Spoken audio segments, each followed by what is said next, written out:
आपलं सगळ्यांचं मनापासून स्वागत करतो. दिवाळीच्या देखील आपल्या सगळ्यांना शुभेच्छा देतो.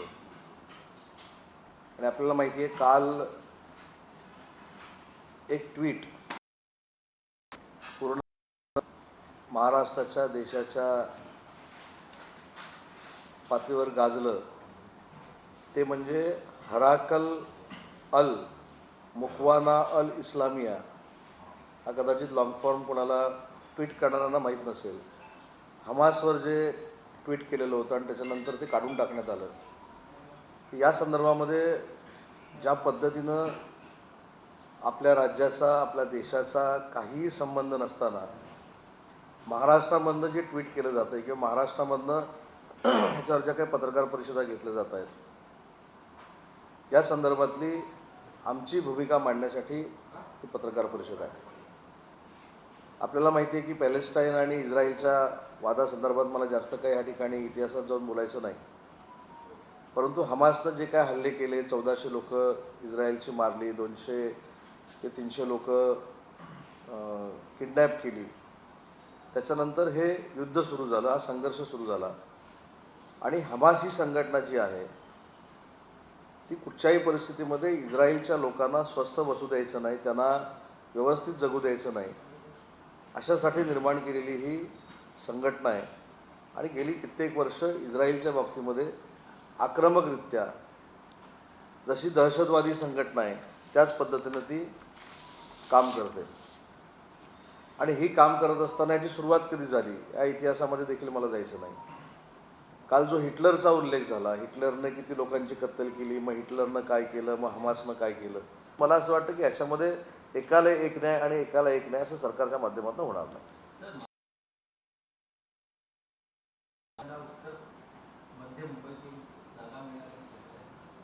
बघा, मगाशी मी सांगितलं की आमची खासदारकीची, आमदारकीची तिकीटं ही एकनाथ शिंदेसाहेब देणार, ती आम्हाला मान्य असणार.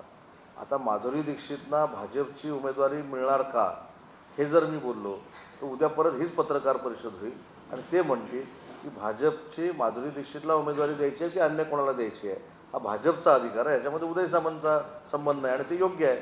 त्याच्यामुळे भाजपची मुंबईतली उमेदवारी कोणाला मिळणार आहे हे मला असं वाटतं की भाजपचे नेते सांगतील आणि जे कोण उमेदवार असतील त्यांचा आम्ही प्रचार करू. 2 दिवसाआधी महाविकास आघाडीचा जागा वाटपाचा फॉर्म्युला ठरला, पण त्याला कन्क्लुजन असं दिलं की काँग्रेस जे तो राष्ट्रीय पातळीचा पक्ष आहे, त्यामुळे ते 5 राज्यांच्या निवडणुका झाल्यावर त्यांच्यासमोर संपूर्ण प्रस्ताव मांडतील आणि त्यानंतरच निर्णय येईल. मला असं वाटतं की एक 8 दिवसापूर्वीचा आपल्याला किस्सा आठवत असेल.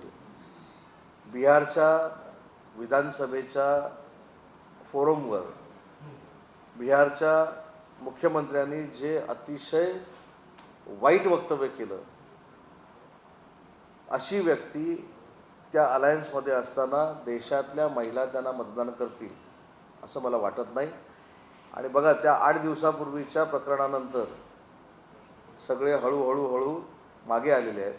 आणि म्हणून मला पुन्हा एकदा त्या गोष्टीचा उल्लेख करत असताना नितीश कुमार यांनी जे केलेलं वक्तव्य होतं त्याचं समर्थन NDAतले सगळे मित्रपक्ष करणार आहेत का किंवा करतायत का, त्याचं उत्तर देखील महाराष्ट्राला मिळालं पाहिजे. कारण अतिशय अश्लील भाषेमध्ये, अतिशय वाईट भाषेमध्ये आजपर्यंतच्या देशाच्या राजकारणामध्ये एवढ्या घाणेरड्या पद्धतीनं लोकसंख्या कमी कशी होते हे सांगण्याचा प्रयत्न कुठच्या मुख्यमंत्र्यांनी नाही, कुठच्या साध्या ग्रामपंचायतीच्या सदस्यांनी देखील केला नव्हता. असं वक्तव्य त्यांनी केलेलं आहे. आणि त्या वक्तव्याचं समर्थन पहिलं बाकीचे पक्ष करतात का हे देखील सांगितलं पाहिजे. म्हणजे त्यांनी जे वक्तव्य केलेलं आहे ते त्यांच्या अलायन्सच्या प्रत्येक माणसाला मान्य आहे का हे तर सांगा. 8 दिवस झाले, अजून कोण सांगत नाही. आणि कदाचित तो देखील चेहरा होऊ शकला असता. आता असं वक्तव्य करणारा तो परत पंतप्रधानपदाचा चेहरा आहे का हे देखील लोकांना सांगितलं पाहिजे.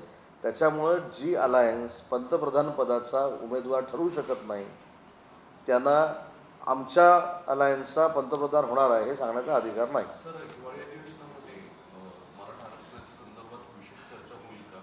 आता मुळात बाहेर चर्चा अशी की तो प्रस्ताव आणला जाईल, पण यापूर्वीच मुळात विधानसभेने मंजूर केला, हायकोर्टाने त्याला हे केला होता, सुप्रीम कोर्टामध्ये अडकलेला विषय. मुद्दा फक्त एवढाच येतो की अधिवेशनामध्ये या संदर्भात चर्चा होईल का? कारण की वारंवार एक विशेष अधिवेशनाची मागणी केली जाते. जे कायदेशीररित्या सल्लागारांच्यानुसार ते फारसं अनुसरून नाही असं मतही मांडलं गेलं एकीकडनं. मग नेमकं काय करू शकतो?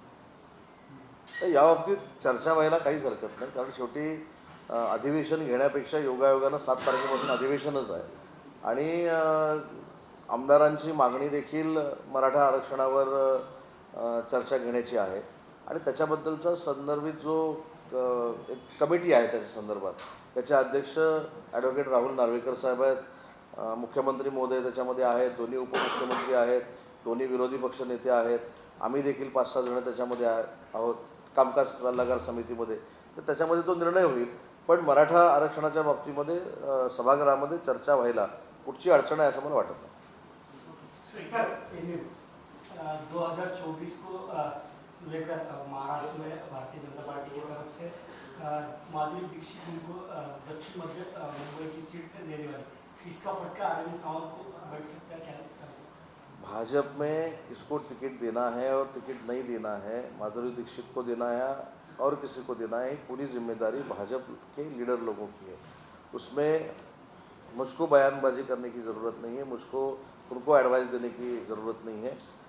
पार्टी के बीजेपी के लीडर उसमें जो है वो डिक्लेयर करेंगे. और जो हमारे बारे में कहा जाता है कि बीजेपी ने कहा है कि 5-6 लोगों को इधर उधर बदलना चाहिए एमपी के, तो ये पूरा जो अधिकार है वो एकनाथ शिंदे साहब का है. और अलायंस में शिंदे साहब, देवेंद्र जी और अजीत दादा का कोऑर्डिनेशन अच्छी तरह से चल रहा है. इसलिए ये भी जो बयानबाजी कोई कर रहा है, कहाँ से ये न्यूज़ आती है मेरे को पता नहीं, लेकिन ऐसा कुछ भी नहीं है. हमारे एमएलए के टिकट, एमपी के टिकट एकनाथ शिंदे साहब ही फाइनल करेंगे. हमारा सब लोगों का विश्वास उनके ऊपर है. ट्वीट कल हुआ था, इसके बारे में ये कहना है कि हम हर बार बोलते हैं कि वंदनीय बाला साहब का विचार आगे लेके जा रहे हैं, और कल जो ट्वीट हुआ था वो हमास का समर्थन करने वाला ट्वीट था.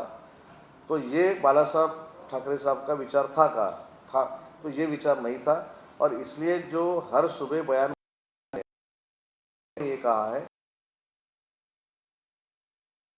हिटलर का रेफरेंस देना, इससे ऐसे लगता है कि उद्धव बाला साहब ठाकरे शिवसेना के जो लीडर लोग हैं वो हमास का समर्थन कर रहे हैं और वंदनीय बाला साहब के विचार को तिलांजलि दे रहे हैं. उद्धव ठाकरे गट के नेता आदित्य ठाकरे आपके चुनाव क्षेत्र में प्रचार करने वाले हैं, वो वहाँ पे कोई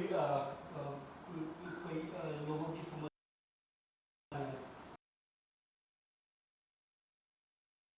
को हर एक के कॉन्स्टिट्यूंसी में जाके प्रचार करने का अधिकार है. इसलिए वो मेरे कॉन्स्टिट्यूंसी में आने वाले हैं, उद्धव जी आने वाले हैं, इसलिए हर सुबह जैसा बयानबाजी होता है वैसे मैं करने वाला नहीं हूँ. उनको शुभेच्छा है, लेकिन उसके बाद वोटिंग करने की जिम्मेदारी इनकी नहीं है. वोटिंग करने की जिम्मेदारी ये वहाँ के वोटर लोगों की है और वहाँ के जो मतदार है उनके ऊपर मेरा विश्वास है. इलेक्शन के बाद आपको पता चलेगा, एमपी के इलेक्शन के बाद, कि वहाँ की राजकीय परिस्थिति क्या है. Thank you. देश विदेशातील प्रत्येक घडामोडींचे लाईव्ह अपडेट मिळवण्यासाठी आता साम टीव्हीच्या सर्व सोशल मीडिया प्लॅटफॉर्मला लाईक, फॉलो आणि सबस्क्राईब करा. तसंच सर्व नोटिफिकेशनसाठी बेल आयकॉन प्रेस करायला विसरू नका.